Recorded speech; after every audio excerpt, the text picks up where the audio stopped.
When you reinvent, sometimes you have to reinvent and not get paid for your work. You're going to have to eat the bullet for a little while to get the skill craft underneath your belt. And that's something that it helps to have a grasp on that. Instead of saying, oh, I'm not getting paid for this, I'm not going to do it. I'm not sure if that's the right approach. It should be, what am I going to learn? And then how do I get myself paid from it in the future? My guest today is Grammy-nominated producer, mixer, and composer Richard Tozzoli. Rich may be the most prolific television composer anywhere, as his work has appeared in an astounding 1,800 television series, 20,000 episodes, and in 40 countries. His unique style has been featured on CBS Sports, NBC Olympics, Counting Cars, Pawn Stars, Duck Dynasty, Trading Spaces, Major League Baseball, Fox NFL, and many more. Artists he's worked with include DiMeola, Ace Frehley, Emerson, Lake and Palmer, Omar Hakim, and others. Prior to turning his attention to composing, Rich was an excellent recording engineer and mixer, working on 5.1 surround sound projects for huge artists like David Bowie and Hall & Oates. He's also authored numerous articles on audio production and technology, as well as the book Pro Tools Surround Sound Mixing. During the interview, we spoke about transitioning from engineering to television composition, how his engineering skills were important in gaining music supervisor attention, his annual writing trip to the Caribbean, expanding into full orchestration, focusing on planetarium shows, and much more. I spoke with Rich from the studio in northern New Jersey. All right, so I just looked, and the last time you were on with me was 2017. Holy smokes, are you kidding me? That's astonishing. Yeah, I know. I thought it was yesterday, but that's not the case at all. Wow, that blows my socks off. Yeah. So let's do this. Let's bring everything up to speed here. First thing, tell us how many cues and how many series is your music on? Well, I have 30,000 registered cues. Remember, that's not always one cue per 30,000 because some of them have multiple stems per, but it's a lot. I don't know how I did it, to be honest with you. And 1,800 series and 40 countries. That's amazing. Yeah. That is amazing. I don't think I've ever heard anybody anywhere close to that. I don't know how it's possible, but I do check ASCAP every day and I see it. I'm like, all right, I really don't know how it's possible. So, okay. So that was my next question. How did that all happen? But you don't know. I actually don't. Let's say, I'm going to say good agents that position you, that put you on shows that have relevance, good agents that get you out into a music environment where TV needs really good tracks. That's important too. I put a Grammy-worthy effort into every track. It's a good way to put it. Yeah, yeah. And the thing about it is you started late in this. I did. Or most people, they start in their 20s, late 20s, and you were beyond that for sure. But quite a bit. Yeah. But that being said, it just goes to show, what's possible. That's when true. you decide to do it. If you decide to do it, and that's what floats your boat. Okay, so how did that happen then? How did you decide? Because you were a great engineer before that. You were working a lot, and it's like, what spurred you on to this? It was the observation of royalties. Working with people like, when Pete Moshe got me to work with Daryl Hall and that gang, I was like, wow, there's a lot of royalties to be made there. It's like royalties. And then I started to dig into them and understand them. And the simple way to think about royalties, when it plays, it pays. Depends on the channel, depends on the time, depends on a lot of things. But I was like, wow, this is a nice way to potentially make some income. And I just love to create music. And I love to create music that I like. And also original music that in other words, you're not playing in a band, you're writing a track for TV. You have to be a slave to the picture to a certain extent. Having said that, I don't always score a picture. For the most part, I don't. But you have a concept of what the show is. Sharks are going to sound a certain way. You're not going to write a jazz cue for sharks. You're going to write something super intense. But I just really enjoyed always playing with picture and concepts. And I never really knew how to play. I still don't know how to play any Beatles songs. I still don't know how to play a lot of artist songs. I've always played my own stuff since I was 14. That's the English way. I'm always surprised whenever I go to the UK. It's like that. Every band is doing original music. None of them are doing cover songs for the most part. So, which is fantastic. Yeah. And I'm going to just share something. And having been in this so long, to work with bands like ELP and a lot of bands that I, Hall and Oates and Ace Frehley and guys like that. What you observe by working with all these people and all the great artists I've been able to work with is that they all do it their way. Everybody has this very unique niche, and they follow their micro niche, and that's what makes all these artists so special. They also have egos, and I don't mean a negative ego, by the way. I mean you have to have an ego to a certain extent to achieve success, because you have to be so confident in what you're doing, what your vision is, that you have to just go get it. It's worked for you. So, Yeah. yeah. But I've never felt that you had a huge ego at all. I actually don't have an ego at all, because what you have to learn, especially in television, is that you I hate to say I don't care, because that's not true, but I don't care if you don't like the track. That's not my problem. Oh, okay. That makes sense. Yeah. Now, you were an engineer prior to this, Mhm. prior to going into making television music. How did that help you? Dramatically, astronomically, because I'm able to record my tracks. I just finished a blues track for a travel show. So I got the acoustic guitar out. I put up my Sony microphone. I put my Sony headphones on. I have an Avalon 737. I know good signal. I know good sound. And every track I do sounds good, actually sounds great. And I don't mean it with ego. You have to make it sound great. And is mixed well, is mixed really loud and proud. And I don't mean volume more loud. I just mean I know how to get stuff to just right into your face. And you got to think, when editors are clicking through TV cues, they're clicking through 10 different writers. Click, click, click, click, click. They're actually going in their Avid. And mine's going to go out of the speakers.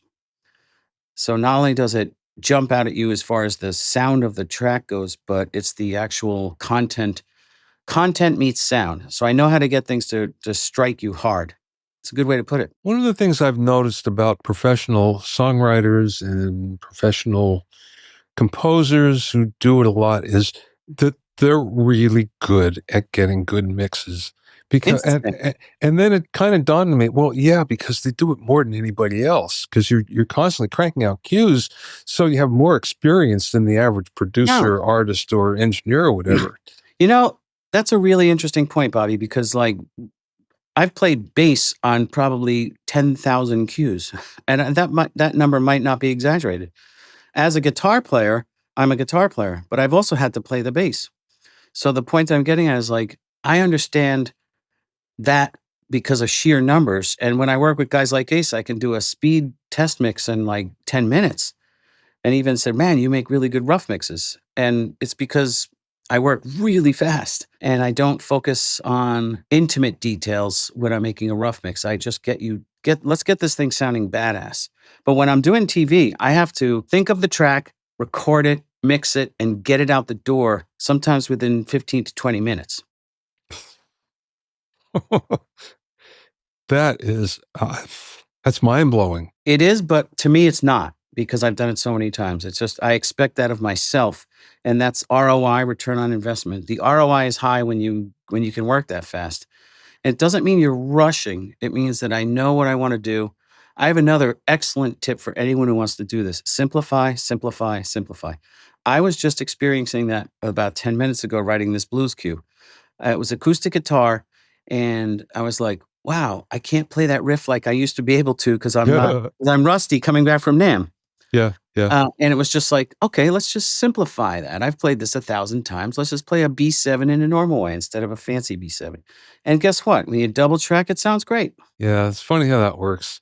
Right. And the other thing too is at that point you can go fast because you're leaning on your experience. Exactly right. So if you take more time, you're actually overthinking it in a way. You're probably, taking it in a different, well, the problem, that we all have with certain artists is the fact that they have too many ideas, but most of them are just making something different rather than better. Which is very true. I listened to Rick Rubin's book a lot. Have you listened to that book? No, I haven't. No. I listened to the podcast, or not the podcast. I listened to the audiobook of it. Yeah. I can't recommend it enough, because he talks a lot about it's almost a karmic book, and it's a spiritual book, but he talks a lot about the artist's way and how you do things. Like, don't overthink that stuff. Go back to an idea if you're not doing well on it. And there's so many little nuggets that I'm like, oh yeah, oh yeah, oh yeah, every time he says something. And it comes from years of cutting hundreds of tracks. Now, the last time we talked about this was, like I say, 2017, so this is quite a while ago. And you told me at the time that your secret sauce was the fact that you always tracked live drums. Is that still the case? I don't think I even said it then, by the way, but I think I would say I use quite a bit of live drums. Okay. Quite a bit, yeah. And live drums also can mean a live drummer on a V kit. Oh, yeah, right. Two ways to look at this, because V kits have come so far. And the samples, it's just insane. And I work with a guy named David Koch, and he is so good at tracking the drums and then MIDI quantizing them so fast that we work so fast. And we have great sounding samples that it is a live drummer, but not a live drummer. But I do also work with live drummers, absolutely. And I prefer to work that way because you get great atmosphere and energy. Does that really matter? No. Just the honest truth. Does it sound better? Yeah, it does actually. But also the V kits sometimes sound better, especially in sports tracks, by the way, than the real kits. And I also use a lot of loops. Right now I was using loops and I didn't mind. I put a lot of live percussion over that loop, but I know how to get live loops to sound really great. Room plugins, Altiverb with the Clubhouse in Rhinebeck. Sound City, is that the name of that plugin from Universal Audio? Yeah. Oh, God.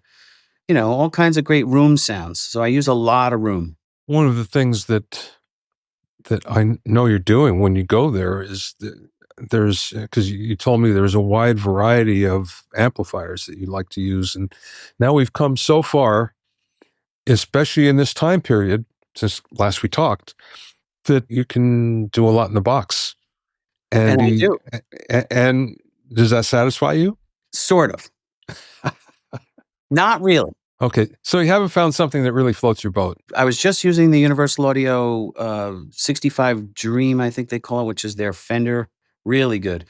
But I have Boogies and Gibsons and, I have real amps and I have them right across from me and they feed cabinet simulators. So I use real amps quite a bit. There's nothing like the sponginess of a real amp. I still haven't necessarily found that in a plugin. I do like plugins, but when you play through one of these bad boys, some of these amps I've had for 20 years, the same amp, so I know it intimately. But I have Soldanos and I have all kinds of stuff. There's all kinds of heads sitting across from me. And I'll just go click, click, click, click. Boy, there's nothing that sounds like that. Yeah, it makes it play different too. You're exactly right. The sponginess, the finger touch, the sonic quality in your headphones. It's funny. A couple things that you mentioned here, kind of hit me. And one is the fact that you said you've been away for a few days. So when you came back, your dexterity was down a little bit. It was pretty bad. I faced that same thing only on a much deeper level. And also an amplifier issue on a much deeper level. I really haven't played out live for a long time. Right. And I don't know, 3-4 years ago, I got a call from a drummer I used to play with. And he said, look, my band is playing at a festival in Florida. Will you come down and play with us? And I tried to get out of it. I said, I don't have any chops anymore. He says, no, you got to do it. And finally he said, you have plenty of time to, get back into it. Wow. So I shed. I worked really hard, but I worked hard at home in my studio. So when I finally get out playing with people, it was a completely different experience. And everything, I was slower than everything else, even though I had shed against loops and I was pretty good. But playing against live people was different. And I was not up to what I had anticipated I would be. And the second thing was playing through live amplifiers rather than a simulator was way different. That influenced my chops considerably. Right. For the better or worse? Oh, for the worse, for sure. Yeah. Oh. It was a completely different experience and not one that I was very pleased with. So I made him promise that he wouldn't put at least my appearance on YouTube, which thankfully he didn't, because I wouldn't have been pleased with it. I actually understand why you do that too. I'm very careful about what gets out there on that because maybe I'm a stickler for perfection. I might use that word, but I don't want performances that I'm not comfortable with being out there because I still play out sometimes too. And I have to drag a big tube amp because I have to play through a tube amp and I can't stand it. So What I think you're experiencing, what I experience, is that the simulators and the DI boxes are immediate lightning fast to your finger touch, whereas the amps are latent slightly, and you have to get used to that sensitivity. Now, I grew up on tube amps, so I'm used to it. Me too. But Yeah. when you play through plugins, you are blazingly on point. Toom! Like the intensity in your face is undeniable. Yeah. Yeah. Unfortunately, tube amps seem passé these days, don't they? No, No, not to you? not at all. Especially up at because I record at the clubhouse a lot, and Yeah. that's all there is, really. There's very few solid state. We don't use plugins at all when I'm recording up in Rhinebeck. I'm bringing my boogies, or there's Fenders, there's Voxes, there's Gibsons. So in my world, it's mostly tube amps. And something like a fractal doesn't do it for you? I think they're great, actually. Yeah, they're really good. Fantastic, actually. But still not a tube amp. Yeah. No matter how I have the Line 6 Helix, Yeah. the little one, and I had the bigger Helix. And they rock for certain distortion sounds big time, or creative sounds. I do a lot of wacky crime tracks, and you can't get that stuff out of a tube amp. That's when I need those particular kinds of things. With Eventide H90s and all kinds of quirky things. Other than that, honestly, they all have their strengths and weaknesses. It's that simple. Yeah. Yeah. And the fact of the matter is, you're doing so much that you can explore all that. I can. You have a reason to do it, where most people would not go down that rabbit hole because they just, they find something they like, they stay with it, and they probably never go beyond that. That's an excellent point. I do have a reason to explore it. I'll hear a patch and say, "Oh, that's perfect for a." Honestly, to tell you the truth, I was doing a show recently called "Animals on Drugs" for real, about animals that eat stashes, and I had to come up with all kinds of wacky sounds. I was like, "Oh man, this H90 is perfect for this," or the Eventide Black Hole, or something crazy. And I have 7 strings and 8 strings even that I go E-A-D-G-B-E with the H string. So Wow. it's really low, but if you play it clean into a black hole or something, you get these trippy, really cool sounds. Your life is one of reinvention. Yeah. And we're going to talk about a bunch of them that you did. The first one, of course, well, I think the first one is you went from finance into music. And then another one is, of course, when you went from being an audio geek, an engineer, into being a composer. Within that, we were just talking about this not that long ago. You specialize in guitars and stringed instruments, I know, and that was your specialty for a long time. But you've actually changed, where you're doing a lot more orchestration now. Quite a bit. I study relentlessly. Anyone who wants to alter your path, study. There's so much great stuff. I have multiple teachers. I have moved towards a lot of string orchestration, brass orchestration, orchestral orchestration. I have every library there is. I do study relentlessly as to how to get great Hollywood type sounds. Of course, the Hans Zimmer type things, but then also quirky soundtrack things, Psycho and weird things like that. But where I'm going with this is again, I use 90-something% string libraries and things. I have an amazing cellist I work with upstate, and then I use the Budapest Orchestra to record real orchestras. I just recorded the Budapest Choir, a 32-piece choir, and it's SATB, soprano, alto, tenor, bass. And so I have moved beyond just guitars to full orchestration, simply because it suits television well, but also honestly for the personal challenge. So when I first booked the first Budapest Symphony session, I didn't know how to do it. And I booked it before I did it to say, well, if I'm going to learn, I'm going to jump off the high dive. And I did it. And I learned a lot. It came out good. Didn't come out great. It came out good. But now my sessions with them are zip, done. Yeah, but that's the way everything is when you start. Amen. If you're lucky, it's good, and you go from there. Amen. And don't be afraid to make mistakes. They happen, and that's how you get better. I know another recent reinvention for you is going towards doing music for planetariums and NASA and things like that. That blows my own mind still. So, yeah, I work with the Liberty Science Center in New Jersey, which is one of the biggest planetariums in the country. And I do compositions, whatever they need for their dome. They'll send me something like galaxies colliding or something quirky like that, and I'll compose the music to picture.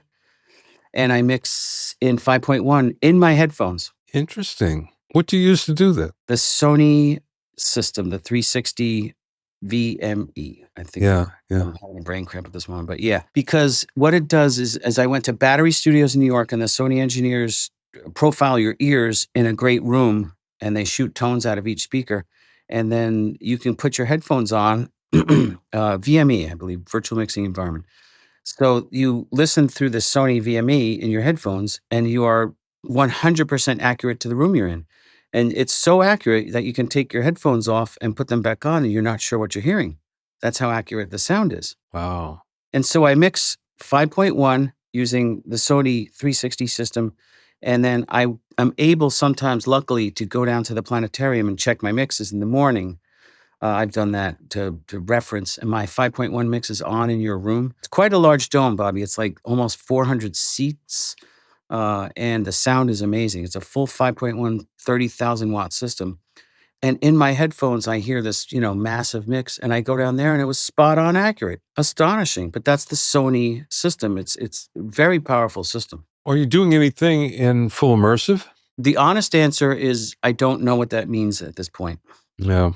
Isn't that wild? I'm not sure what that means. I'm in 360. I'm in a surround environment, but what is full immersive? There seems to be so many descriptors of it. Yeah, that's, they have more speakers around the sides, overhead speakers. Almost like Atmos or not? Atmos, yes. Atmos, but there's Sony 360 VR, so there's that too. I don't because if there was a need for it, I certainly would do it fast, but like my needs are stereo and 5.1. And so I focus on my needs. That will come because a lot of the great things I'm moving towards in the future is creating planetarium shows, not just composing for them. Mm. And I want to create various things I'm working on right now at this very moment to create the actual team that you build to create a show. From my experience working at the Liberty Science Center, I can apply that to my reinvention, another reinvention. And you just make a 10-year plan, not even a 5, a 10. And you say, all right, well, I'm going to move towards much more space-related content because it's STEM. It's called science, technology, engineering, and math. STEM education. And I'm really into like teaching kids about space. And when I went to the planetarium and I heard what was going on, and I heard the kids scream when you were going through, I can't remember, it was a galaxy or something. I was like, I want in on that. So yeah, I'm reinventing into the planetarium world, and also to VR, which is virtual reality. And then you have things like COSM, which is in LA. COSM is shared reality, SR, and that is pretty mind-boggling. So that is a forward-looking topic because COSM's shared reality type spaces are on the uprise. That's not on the downswing. That's more and more experiences are going to be like that. I'm not sure if this is a reason why you're going there. I get a feeling that it's not, because you just seem excited and you need another challenge. But television seems to be, especially now, seems to be contracting, or it has contracted, where there are fewer shows. Now, I think that would probably mean less to someone like you because of your experience and because everybody knows you, but it's tough for people who are just getting started because there are fewer opportunities. I might agree with you on that. I don't find there to be less shows as of right now, which is good. Maybe because of my background, that's the case, but there might be more limited opportunities for upcoming television composers. But having said that, there's more series, Apple and Netflix and all those things. There's still plenty. I think there's still a lot of opportunities. You just got to go find it. But in the world of television, you might be correct. I actually don't have a yes or no on that one. From my experience, that's a no. I live in Hollywood, so I see what's going on all the time. Yeah, I actually don't deal with Hollywood a lot. Isn't that wild? A lot of the things I deal with Australia a lot, and New York and Hollywood, because I was just out there and I saw you, and I did experience contraction when I was out there.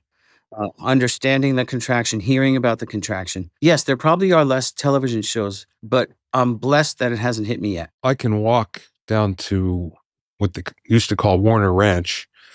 There's two Warner Brother lots. One is the main lot, which is about 2 miles away from me, and the other one is Warner Ranch, which is a big city block, and that's where they did Gilligan's Island and things Wow. like that. And what they did is they just bulldozed all that stuff, all those For old real? stages, and they're building 16 brand new ones. Really? So we look at this, and this has been going on for about a year as they're building it. Now, I live in a neighborhood where the majority of the people here work in television, or they did work in television.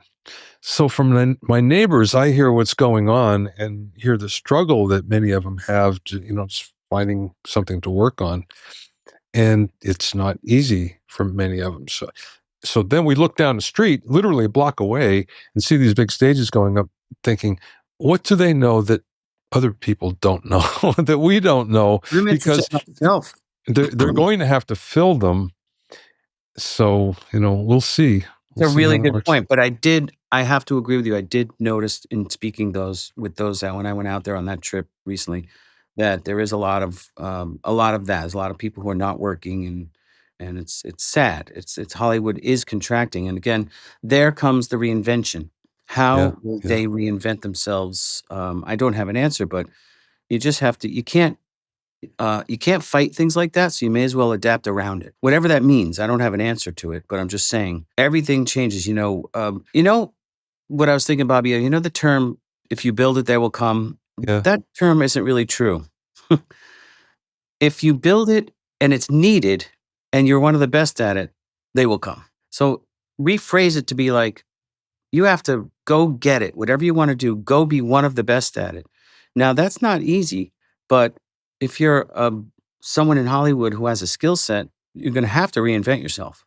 Yeah, it's happening already. And one of the problems here, there are three things that really hit. The first was COVID. Yeah, good point. And then the second were the strikes that happened last year. Yeah. And the third one was the recent wildfires that happened.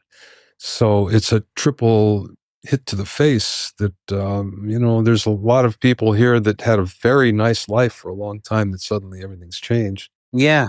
And let's just share our, thoughts on the wildfires and send good blessings to anybody who needs, who went through that. And Yeah, for sure. Yeah. You've gone to St. John's for a long time for a musical vacation with some of your musician friends. Is that still going on? Yeah, this year we're not going because everybody's busy, but yes, we still go in the Virgin Islands, and different people come down and we record DVQs. And also, luckily I'm an editor for Mix and Pro Sound News for a long time. And people will send gear down and we'll try new things out and in a new environment. So it's the St. John recording retreat, I think they like to call it. And it's an incredible adventure because, again, the one way you reinvent yourself inside yourself, so reinventing yourself, but going inside yourself to reinvent yourself, is to take your music outside of your home. So I have a laptop rig that's pretty ferocious, and I'll go to Asbury Park, which I always tell you about. Yeah. And I'll get a room that faces the ocean, and I'll compose really early in the morning. Like in St. John, I'll start writing at 6 in the morning. Asbury Park, I'll start writing at like 5:30 because it's in the summer. Now, I don't wake up at that time, but when I'm down there, I'll wake up because your brain is thinking differently. You're watching the light come up, and it's just a good way to act and play and think differently. I was in St. John a few years ago, and you told me where to go for lunch. And unfortunately, it wasn't open, but I was near where you usually camp out there, and I have to say, it was the most beautiful beach I've ever seen. I've been all over the world, and that was absolutely the best. Yeah, it's a very special island. It's got a very magical energy. It's got some dark energy too from the history of it, but it's a very special place. Where do you see the industry going?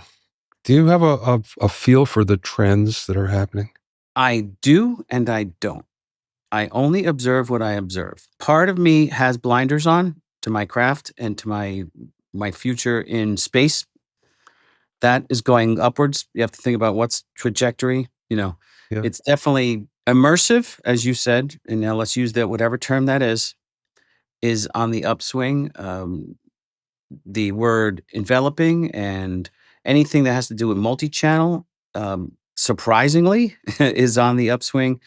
As far as television goes, I would say that is flat. However, there's going to be many, many thousand more television shows made. You just got to think of it that way. Yeah. Do you want in on it? Or can you get in on it? I don't know. But that's not going to stop because people need content.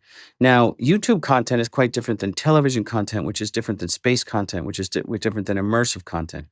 So while content is king, it's what kind of content we're going back to. Is it needed content? Do you have an audience for the content? Who's going to buy it? How do you monetize? That's the banker in me. I'm not afraid to monetize what I'm doing. And I think anyone reinventing themselves should think about monetization. Are you going to provide for your family or yourself, for me, with what you're going to do? Now, I'm going off topic slightly, but I think this is an important thing. When you reinvent, sometimes you have to reinvent and not get paid for your work. You're going to have to eat the bullet for a little while to get the skill craft underneath your belt. And that's something that it helps to have a grasp on that. And instead of saying, oh, I'm not getting paid for this, I'm not going to do it.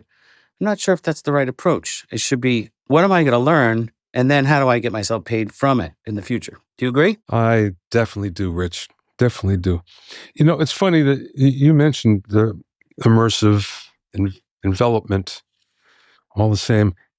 I feel that on an industrial level, that's going to continue to grow. Now, an industrial level means for planetariums, for instance, Right. museums, things like that. Installations, right. Installations, movies. That being said, I don't think there's a market for music. And I say that because I've never heard a single person say they wanted to hear an immersive mix of something. And most of the time when they hear it, they don't like it.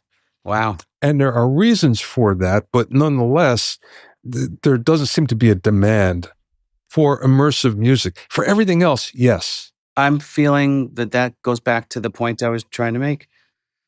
Is there a demand for your product? Yeah. Can you monetize it? There's a reason people don't make buggy whips anymore. I say that all the time, but it's really true. Yeah. They're not going to sell.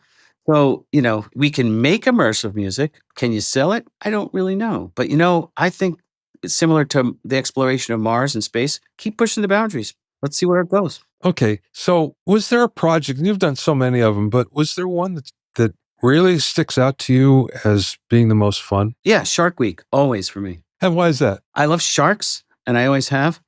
And I go way over the top with what I create for Shark Week. Like I did use the Budapest Symphony, Omar Hakim on the drums. Oh boy. That's just not your average shark track. But there's something about the historical nature of sharks and the fact that they've been around for a long time. And they let me have creative license, for lack of a better word. And that still to this day is the most fun. Space is definitely upcoming because when you can make galaxies collide and things, but Shark Week, always for me, always. I put heavy guitars over orchestras. You got Omar pounding the drums. It's just special. So yeah, that's what floats my boat. I think that's a good place to stop. Amen. Very cool. Very cool. Thanks for listening and being in my inner circle. Remember, if you have any questions or comments, you can send them to questions@bobbyowsinski.com. You can also learn all about the latest in music, audio, and production news, and find out about openings for my latest online classes at bobbyowsinski.com. This is Bobby Owsinski. I'll see you next time.